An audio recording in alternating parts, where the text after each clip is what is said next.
I was a teenager and I saw tattooed, pierced, shaved, angry looking hot chicks. And I was like, oh, I want that. I want to be Mm, that. I knew that I wanted to be hot, perceived in a yeah. way. I just didn't know how yet. You have this criminology degree, you start to step into sex work or stripping. Mm. What is it that's so captivating to you that you were wanting to go through all the ups and downs and make this work for yourself? Well, the fact that I had really hated pretty much all of my other jobs. Hmm. I worked in, okay, so I was a clerk in pharmacy. That was really hard because you're dealing with people who will tell you, I'm going to die if I don't get this now or covered by insurance. Oh, Okay. And that was 20 years ago. Okay. So I imagine shit's yeah. harder now. So the stress and the strain of that, or yeah. I worked in an ice cream and candy and coffee shop as a teenager. By a movie theater, you worked alone. That was when cell phones weren't good. You couldn't do anything on your phone. So you had the radio and like People magazine is what I looked at a lot of. And I would get hit on all the time by dads or Mm, grandpas. Creepy ass shit. mm, I can still remember some of the gross things said to me. mm, And then one customer made a false complaint against like one of my friends who brought me food and it was just like, fuck. mm. So what else did I do? Why am I getting news pop-ups? Go away. I was a clerk at a Safeway in Southern Mm. California. That job is really harsh if you are the person that gets the shopping carts. This is Yeah, why I try to put my cart away. I don't do it all the time, but I try to bring it yeah. close. Because Are pushing these carts sucks in the rain or the heat. Hmm? are these after or before you have your Before. degree? Oh, before. Yeah, Before you have this your was when degree? I was, Okay. yeah, this is high Okay, cool. school and college. Cool, Yeah. cool, cool. Yeah, I was always working. I worked in the mall in a couple different retail stores, and that was absolute hell, dealing with people and their children and their teenagers. And I don't know, just weird shit people will do Yeah. around service industry workers, like unwrap food and just throw their trash on the ground, like right next to you, Mm, like just working with the yeah. general public. So yeah, just like a lot of assorted retail stuff. And then I was doing unlicensed hospice care for an elderly woman who was a friend of a friend.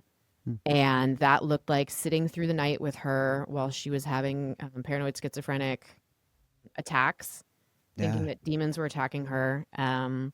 Could we pause on that real quick? Yeah. Are you open to talking about that? I'd love to just Yeah. hear what was your experience working with somebody in hospice in that kind of a situation? So I, in high school, chose to volunteer at a skilled nursing facility or an old folks home for about a year and a half. I Mm, remember being really compelled to like give back or see what's out there or something. I mhm, was really inspired hearing another classmate talk about it.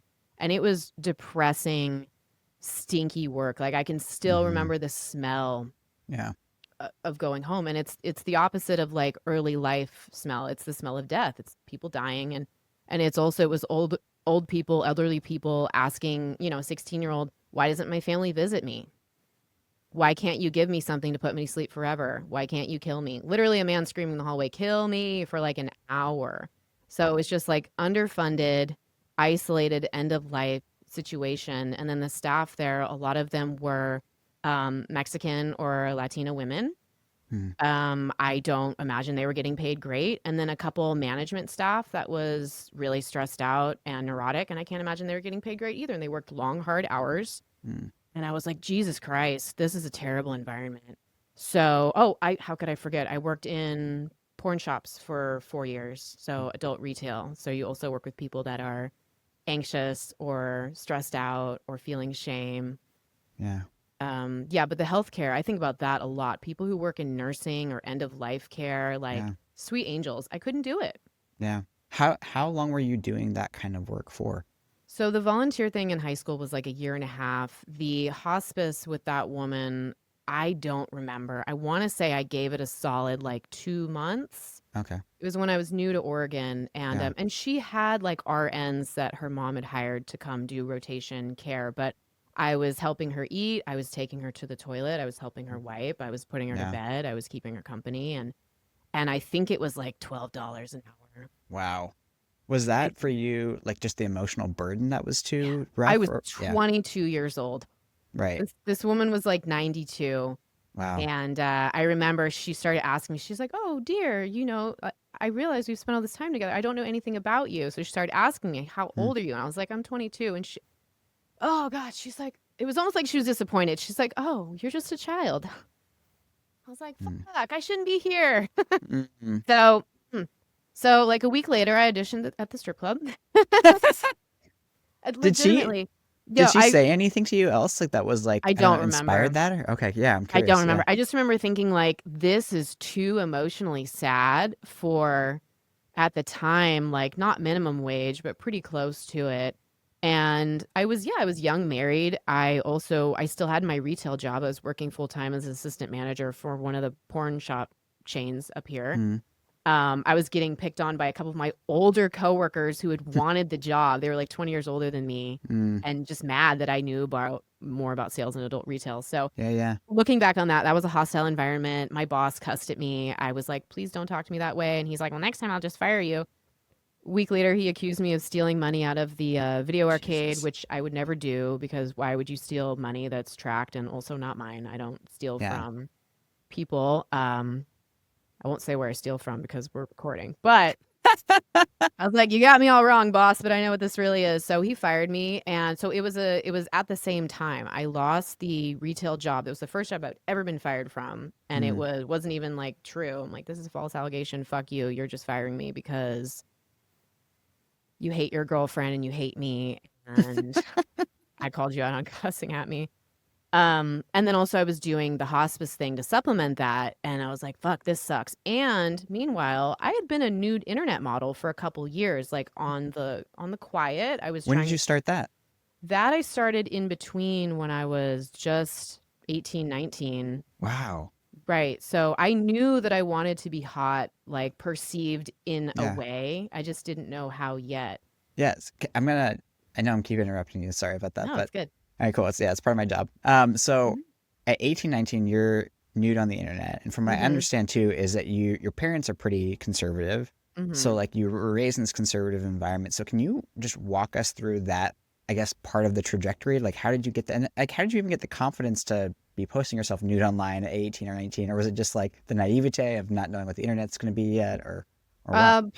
I mean, yeah, it was, I'll say what it was. It was Suicide Girls, Mm-hmm. which when I was in high school and I was shaving off my eyebrows and I did, I was just discovering like punk rock or the history of it or Mm. counterculture or subcultures or all that stuff before it became even more commercialized, which is fine, art and whatever.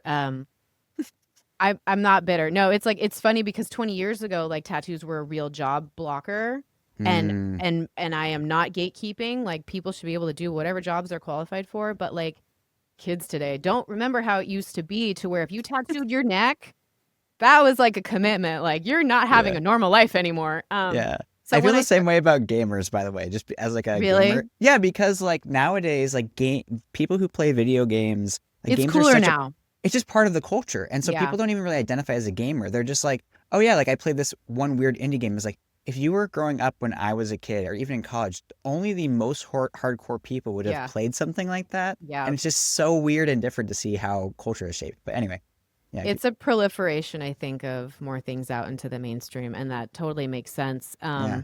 But yeah, no, the point was like I was a teenager and I saw tattooed, pierced, shaved, like angry looking hot chicks, and I was like, oh, I want that. I want to be Mm. that, and I want that. Um, and so that was also the alternative to like the Playboy aesthetic at the time. Mm. Now these aesthetics have intermingled, which Yeah. is cool and art and whatever. But there was more of like a us versus them. Like you're either like a Mm. Playboy girl or you're a suicide girl. Mm. So I was on the and so it's Were you weird. just Even like though were you just being your parents' worst nightmare at I that point? Was it part no, of I that, didn't or was live it at just your home. own? Yeah, I okay. didn't live at Yeah, yeah. home. Yeah, I Yeah, yeah. moved out a month before I turned 18 because I was going to college and they did know about the website. And I Hmm. actually, this is a fun story. I came home to visit my mom and like do laundry or something. And I was trying to check my account from Hmm. my parents' computer. And my dumbass was just being sloppy. And I was just logged in. And my mom walks by with a basket of laundry. She's like, "Oh, that girl looks like you." Yeah. Is that you? So that was like the coming out to my mom. And I was like, I'm naked. I'm a nude model on the internet. She'd see me looking at the site prior. But anyway, so I remember she was like, we're not going to tell your dad, which was so, Mm, we laugh about it now. My parents are now divorced. mm, sh- she and I have laughed about it now where she's like, well, your dad is a misogynist, like slut shaming person. So it's kind of funny he got a feminist pornographer daughter.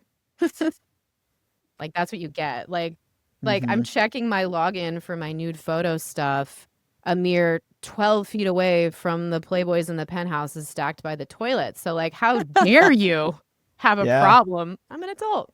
Mm-hmm. So, but we did keep it hidden from him for a couple years Mm, because we were butting heads politically. I was like, wow, your beliefs are garbage. I don't want to live here. My dad was such a weird control freak. Like, mm. if you have tattoos, you can't live under my roof. Fine, fuck you. I don't want to be here anyway. No. My body, my choice. So I'm really playing with my hair quite a bit. This is how you know we're getting real. Getting real, Cameron. You're getting Um, flushed. Yeah.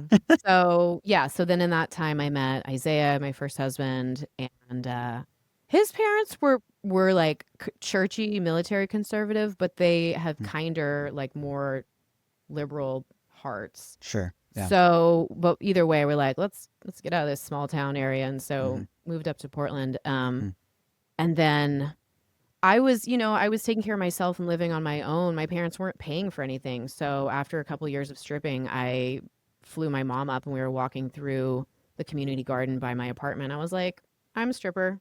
mm. She's like, okay. I kind of figured you weren't just like cocktailing in there. Yeah. That's the lie trajectory for a lot of us. It's like, I'm waitressing in a strip club. This way it gives you reason to explain why you're there, but you're not really participating in like the most, taboo of activities or whatever.